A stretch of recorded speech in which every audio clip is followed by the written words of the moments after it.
Sometimes pain doesn't come with fists or slurs. Sometimes it hides behind a smile, a chalkboard, and a teacher's voice that sounds polite, but cuts like glass.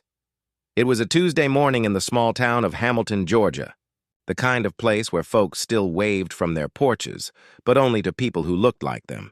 The air smelled like chalk dust and rain. Inside room 204, a young black boy sat in the back row, quiet, careful, trying to take up less space than he deserved. His name was Malik Johnson, 14 years old, soft-spoken, and already learning that silence was safer than being seen. Welcome, everyone. I'm Simmons, and this is Chronicles of Black. If you're here because stories like this matter to you, because truth and courage still mean something, make sure you subscribe and leave a comment below. Your voice keeps these stories alive. Now, back to Malik. He'd been at that school for only 2 weeks. A transfer. His mother said it was a better district, but Malik already knew what that meant. Better books, maybe, but colder stares, fewer smiles. Every morning, he'd walk through the halls with his backpack tight on his shoulder and his eyes on the floor, just praying to make it through the day without being noticed.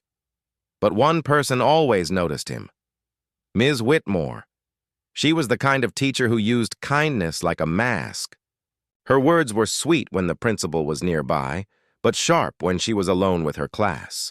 She'd been teaching English for 25 years, and she carried herself like her classroom was a kingdom. "Mr. Johnson," she'd say, dragging out his name, "why don't you read that sentence again, properly this time?" And Malik would freeze. He'd read it again, careful not to sound too Southern, careful not to sound too different. The class would giggle. She'd smile as if it were all a lesson. One day she asked the students to stand and share their favorite poem. Malik hesitated. Words stuck in his throat. When his turn came, he whispered that he didn't have one ready. She sighed loud enough for everyone to hear. "Of course you don't," she said. "Why am I not surprised?" Laughter. Quiet, mean laughter that burned in his ears. When the bell rang, Malik tried to slip out unnoticed, but her voice stopped him cold. "Mr. Johnson, stay behind a moment." He stood there at his desk while the room emptied, the smell of pencil shavings and perfume fading out with the noise. She leaned against her desk, arms crossed. "You know," she said, "I heard from Mrs. Patterson that your family plays music. Church music, right?" He nodded, unsure where this was going. "Piano, maybe?" she pressed. "Yes, ma'am," he said quietly. Her lips curled into something that wasn't quite a smile. "Well," she said, "why don't you show us what you've got tomorrow? We'll have a little performance. You can play something for the class." Malik's stomach turned. He tried to speak, to explain he didn't have music ready, but she cut him off. "Oh, don't worry," she said lightly. "It's just for fun. Let's see if you've got a little rhythm in you." The way she said it, it wasn't curiosity. It was a test, a trap. That night, Malik barely touched his dinner. His mother asked what was wrong, but he just said he was tired. In truth, he felt humiliated before the performance had even begun. He could already see their faces, the laughter, the snickering, the phones out to record him. He wanted to disappear. But then, as he sat in his room staring at his reflection in the window, he remembered his grandmother's voice. "You don't have to fight loud to be strong, baby," she once said. "Sometimes you fight by showing them who you are." He didn't know if he believed it yet, but he wanted to. The next morning, the air in the classroom felt heavier. Ms. Whitmore's heels clicked across the floor like a countdown. The piano waited in the corner, dusty and silent, as if it knew something was about to happen. She smiled when Malik walked in. "Don't be nervous," she said in that sugary tone that always meant the opposite. The class whispered, already expecting a show. Malik sat at his desk, hands trembling. He didn't know what tomorrow would bring. All he knew was that the same people who mocked him for being quiet were about to hear the voice he never used, the one that spoke through keys and sound and soul. And somewhere deep down, under the fear and the shame, a small spark began to form. Because sometimes when the world tries to silence you, it accidentally sets the stage for your truth to be heard. That night, the rain fell like it had something to say. Slow at first, then harder, drumming on the rooftops, tapping against Malik's window as he sat alone, staring at the dark keys of the small keyboard in his room. It was secondhand, some of the notes didn't even work, but it was his escape. His way of speaking when words got stuck behind fear. Down the hall, he could hear the hum of the television and the soft clatter of dishes. His mom, Renee, had just come home from her second shift. Her shoes were still wet from the rain. She looked tired but smiled when she saw him. That smile, worn but still warm, was the only thing that made his small world feel safe. "You okay, baby?" she asked, setting her purse on the counter. He hesitated. "Yeah, I'm fine." She studied him for a moment, then walked over, brushing his hair with her fingers the way she used to when he was little. "You ain't fine. Talk to me," Malik sighed. "It's just school, Mama. My teacher, Ms. Whitmore, she wants me to play piano tomorrow." "For everyone," she smiled faintly. "That don't sound so bad." "It's not like that," he whispered. "She's not asking 'cause she thinks I'm good. She's doing it to make fun of me. Everyone laughs when she talks to me. I know what it is." Her eyes softened. She'd been there before, in her own way, at her job, in this town. Every black parent in America knew that feeling. The slow, quiet humiliation that eats at your spirit but doesn't leave a mark anyone else can see. Before she could speak, a voice called from the living room. "Renee, let that boy breathe. Bring him in here." It was his grandmother, Evelyn. Her voice carried that Mississippi tone, gentle but strong enough to silence a storm. Malik walked into the living room.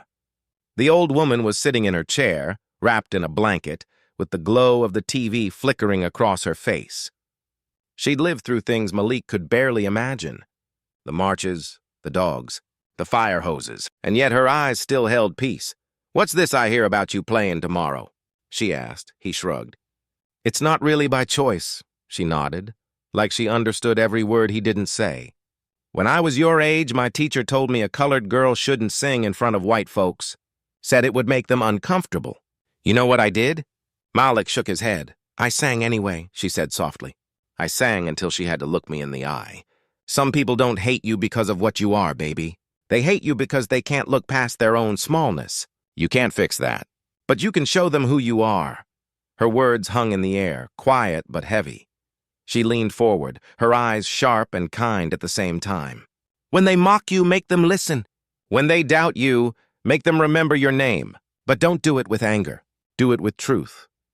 That night, when everyone went to bed, Malik stayed up. The rain had stopped, and the air smelled clean again. He sat at his keyboard and placed his fingers gently on the keys. At first, nothing.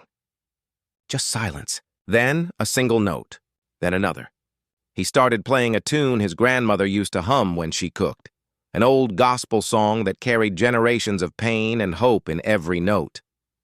The rhythm was soft, unsure at first. But as he played, his hands stopped shaking. His heart slowed down. He closed his eyes and felt the music rise through him, not just sound, but memory. The sound of his grandfather fixing church pianos because he wasn't allowed to play them.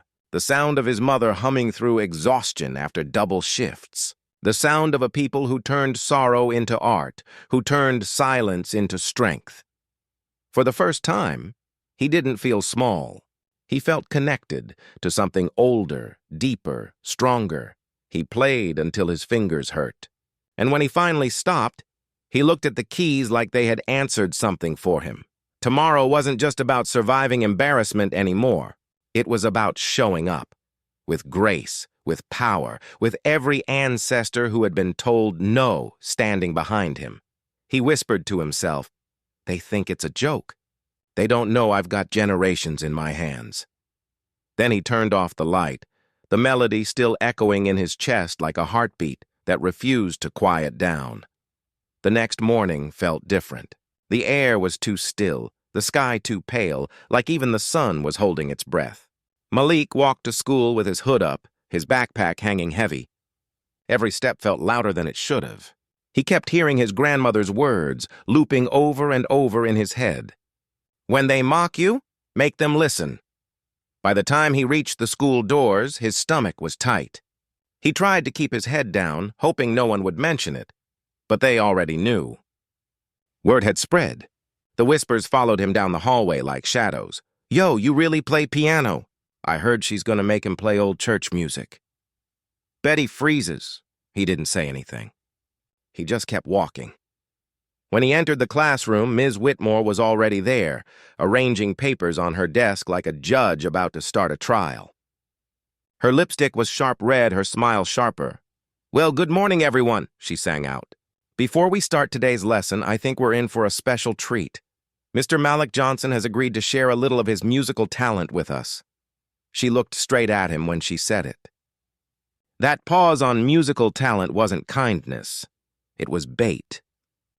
Malik felt every eye turn toward him. He could hear a few kids snickering under their breath. His palms were slick.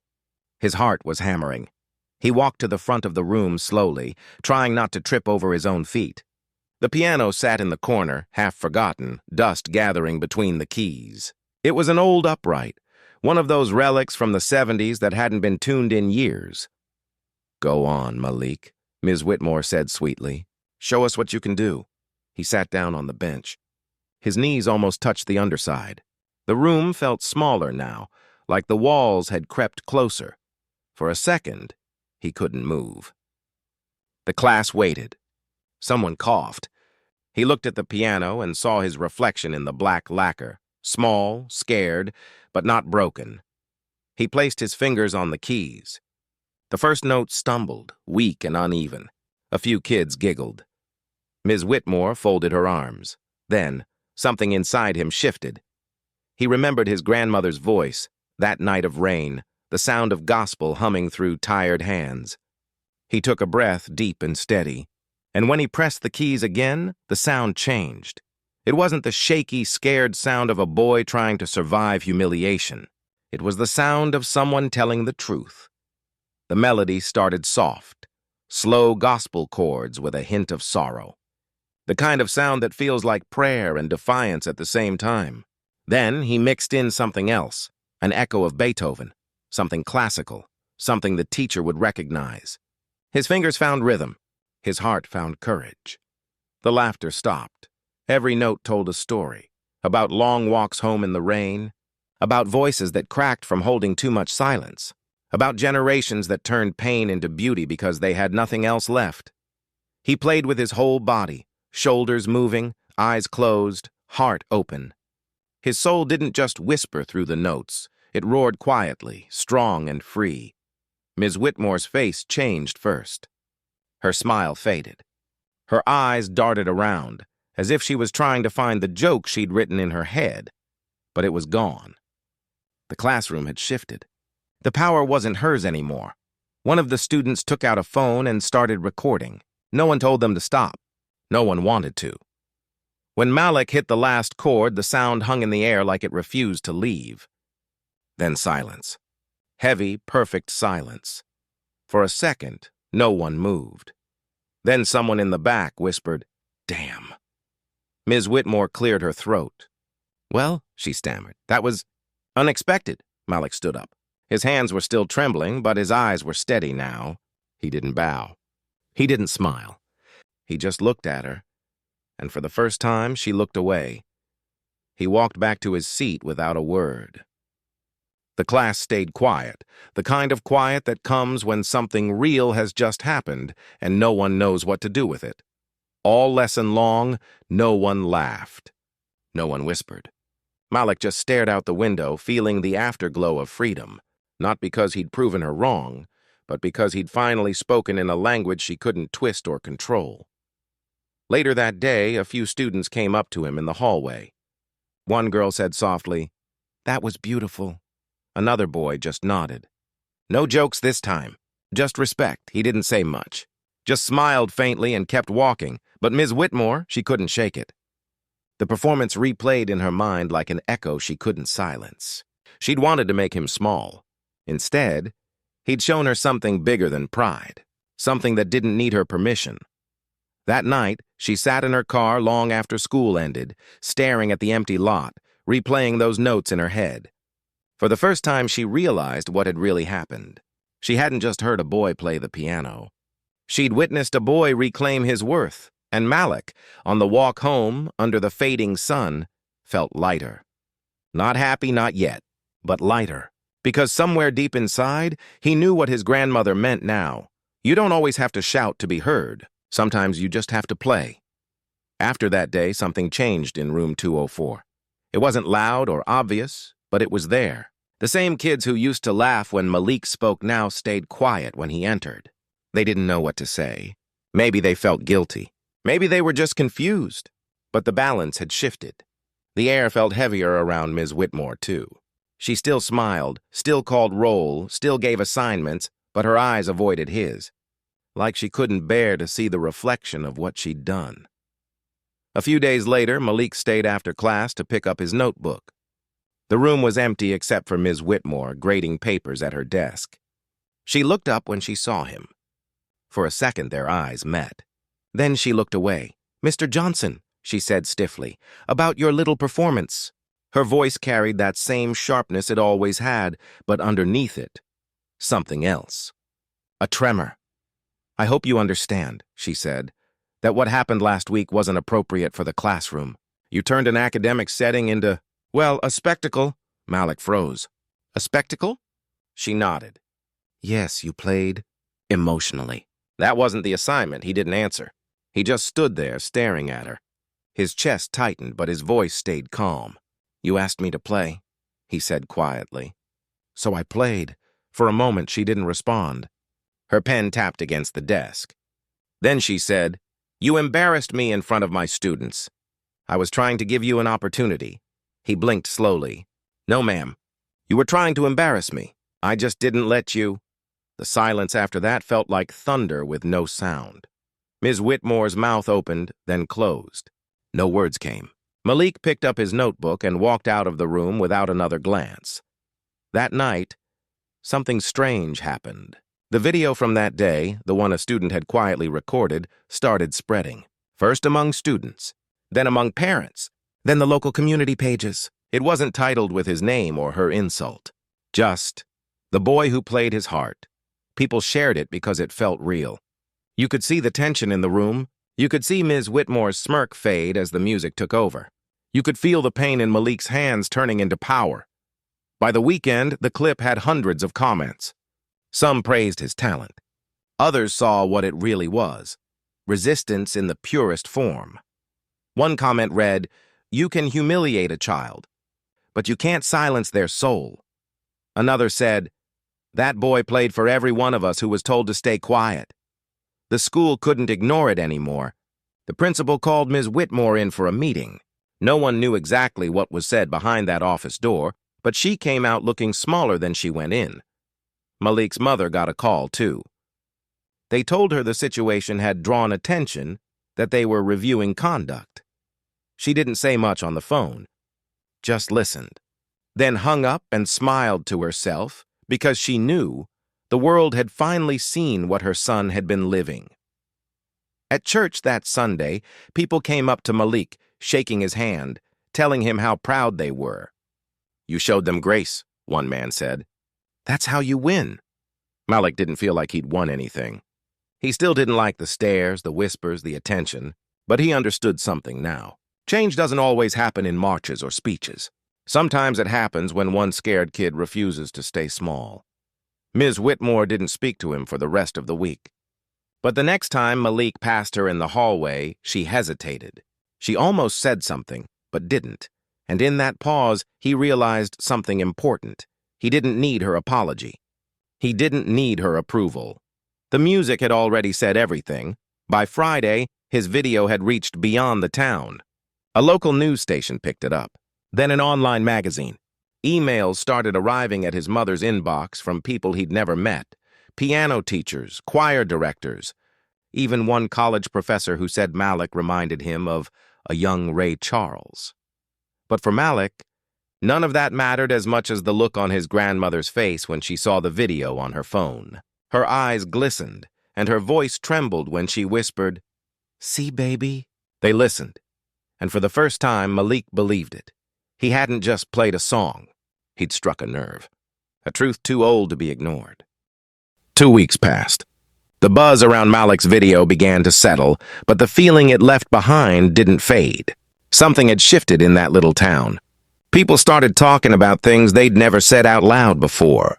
Teachers whispered about equity training. Parents discussed fairness at PTA meetings. For once, people were listening. Really listening. And Malik, he just kept playing. Not for the camera, not for attention, but because the keys had become his voice. Every evening, he'd come home from school, drop his bag by the door, and head straight to that old keyboard. It still buzzed and crackled from age, but when he played, it felt brand new.